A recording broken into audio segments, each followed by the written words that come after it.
programa Mais Saúde de hoje vai ser sobre a minha palestra, a palestra que eu realizei aqui no quarto Gluten Free, segundo Zero Lactose e primeiro Expo Alimentos Funcionais.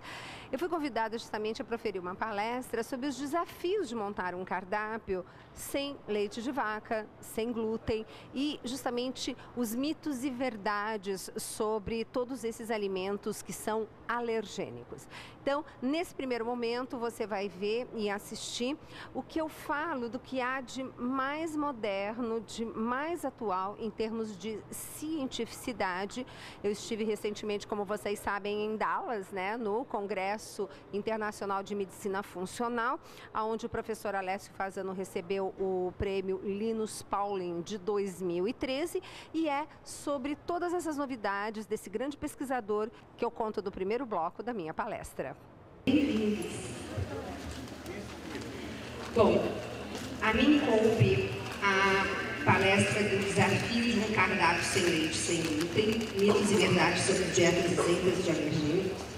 Lembrando que este é o nosso quarto Gluten Free, segundo Zero Lactose, primeiro Expo Brasil, Alimentos Funcionais. O que é mais importante que eu gostaria de colocar aqui é o convencimento do paciente quando você diz ele não sendo celíaco, porque é muito simples, o paciente celíaco ele já sabe que o problema dele é o glúten, então tirar glúten da alimentação dele, não vou dizer que seja fácil, mas é muito mais fácil do que naqueles casos como a doutora Denise nos relatou, que são problemas extra-intestinos, que são inúmeros, é aquela pessoa que chega no consultório não sabendo o que ela tem e muitas vezes olhando para nós como se fôssemos a última solução.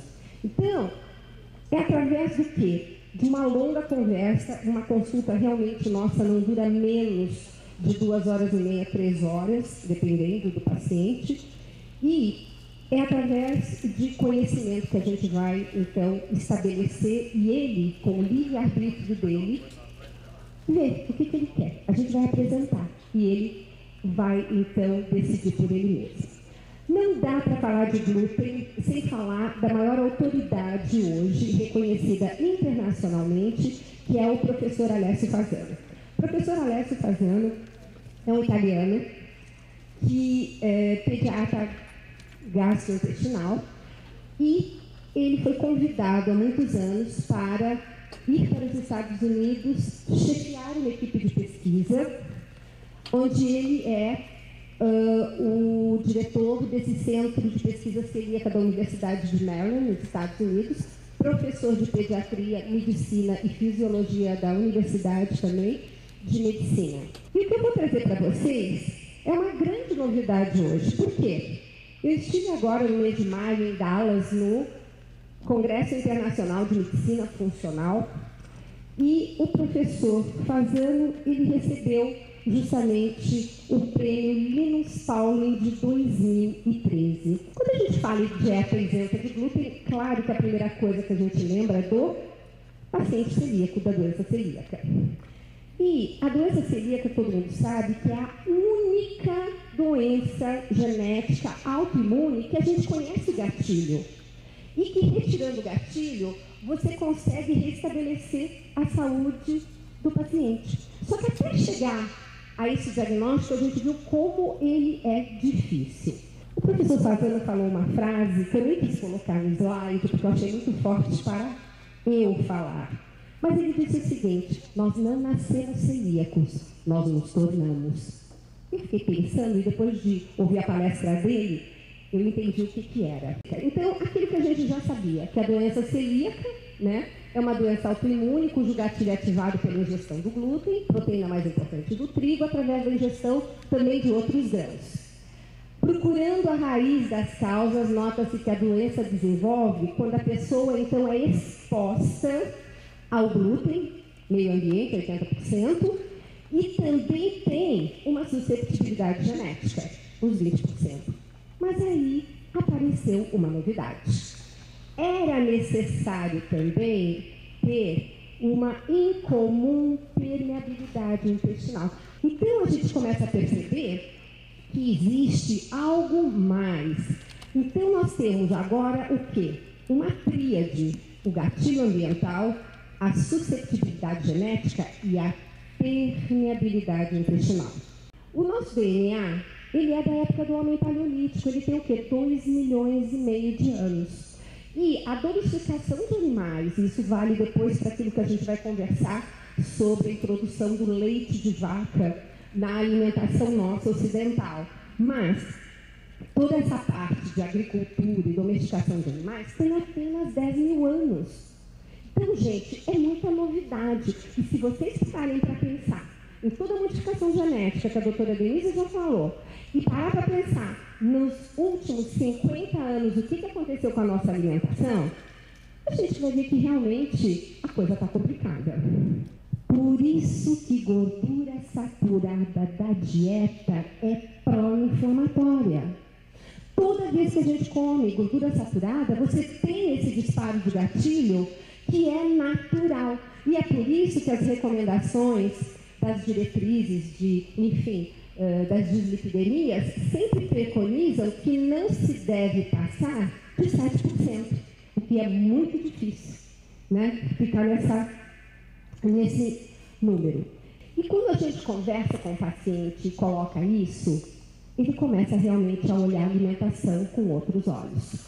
Então, esse conceito de sensibilidade ao glúten, ele foi amadurecendo com os relatos de pacientes que tinham esse tipo de dermatite, doenças neurológicas, e vocês vão entender já por quê. Para a gente, sensibilidade ao glúten não tem exame, não tem como. Você não tem como identificar, essa pessoa é sensível ao glúten, eu vou fazer tal exame e descobrir. Nós temos, então, vários artigos mostrando, né, a doença celíaca e essa sensibilidade ao glúten com a permeabilidade intestinal e também manifestações neurológicas e psiquiátricas, tanto em pacientes que já são diagnosticados com doença celíaca, como também os glúten sensíveis. E autismo. Olha que coisa mais interessante. O autismo teve um aumento na incidência em 10 vezes desde a década de 80. Aí a gente vai lá para aquele outro slide da doença celíaca e você começa a ver que é mais ou menos o mesmo período, só que com uma outra patologia. E de 6 casos em cada 10 mil, você passou a ter 60, 10 vezes mais, e onde eles descobriram que tinha essa permeabilidade intestinal aliada a uma hipersensibilidade alimentar.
Hoje no programa Mais Saúde você está conferindo a minha palestra aqui em São Paulo, falando dos mitos e verdades sobre os alimentos alergênicos.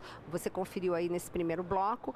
E no segundo bloco eu vou estar então mostrando o desafio de montar este cardápio, que você vai ver que esse negócio de dizer que nutrição funcional é caro, isso vai ser muito desmistificado aqui. E uma coisa importante: lembre que esse programa só é possível graças à sua generosidade. O programa Mais Saúde pode abordar esses temas assim tão nevrálgicos, por quê? Porque nós não temos patrocinadores, nós simplesmente usamos da providência divina, da sua contribuição, para que programas como esses possam ir ao ar e chegar até tantas pessoas que muitas vezes só tem nesse tipo de programa o seu conteúdo de saúde. Então, Lembre que não é apenas com a sua doação mensal, débito automático, você pode estar adquirindo todos os livros do Dr. Roque, os meus livros, aí no 0 Operadora 12 31 86 2600, que justamente é o departamento da Vi, que faz com que se complemente ainda mais para que se possa chegar aos 100%. Mas a gente volta já já no segundo bloco com o restante da minha palestra.